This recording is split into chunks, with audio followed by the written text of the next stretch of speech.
دو عالم صلی اللہ تعالیٰ علیہ وسلم نے فرمایا کاد الفقر ان یکون کفرا، کہ ایسی فقر سے پناہ مانگو جو انسان کو کفر تک پہنچا دے۔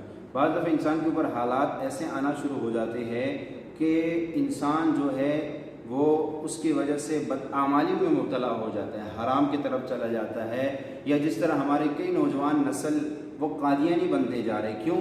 غربت، تنگدستی ان کو قادیانی ہونے پہ مجبور کرتی ہے کہ قادیانی ان کو پیسوں کی لالچ دیتے ہیں۔ تو سرکار دو عالم صلی اللہ علیہ وسلم نے فرمایا کہ ایسے فقر سے اللہ کی پناہ مانگو جو تمہیں کفر تک پہنچا دے۔ تو واقعی فقر سے پناہ مانگنی چاہیے۔ اللہ تعالیٰ ہم پر اور ہمارے نسل و کسی پر بھی ایسی جو ہے وہ وقت نہ لائے، ایسا فقر نہ لائے کہ ہم کفر کی طرف جانا شروع ہو جائے۔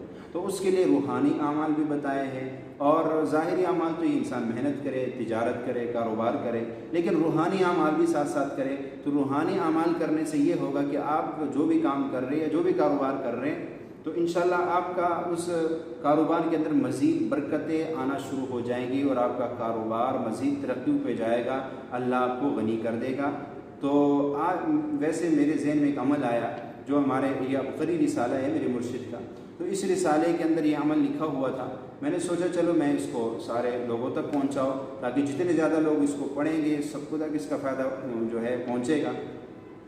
تو اس کے صفحہ نمبر 11 پہ، یہ اگست 2020 کا رسالہ ہے، اور اس کے صفحہ نمبر 11 پر یہ عمل لکھا ہوا ہے کہ غریبی اور تنگدستی دور کرنے کا عجب نسخہ۔ غریبی تنگدستی بہت جلدی دور ہو جاتی ہے۔ ویسے بھی سورۃ المزمل بزرگان دین نے اس کو غنا کے لیے بہت پرتاثیر مانا ہے۔ تو یہ لکھا ہے کہ جو شخص غریب ہو اور اس کا ہاتھ خرچ کے معاملے میں تنگ رہتا ہو، تو اس کو چاہیے کہ بعد نماز مغرب یا بعد نماز عشاء باوضو سورۃ المزمل 11 مرتبہ پڑھے۔ سورۃ المزمل پڑھنے سے پہلے 11 مرتبہ درود شریف پڑھے۔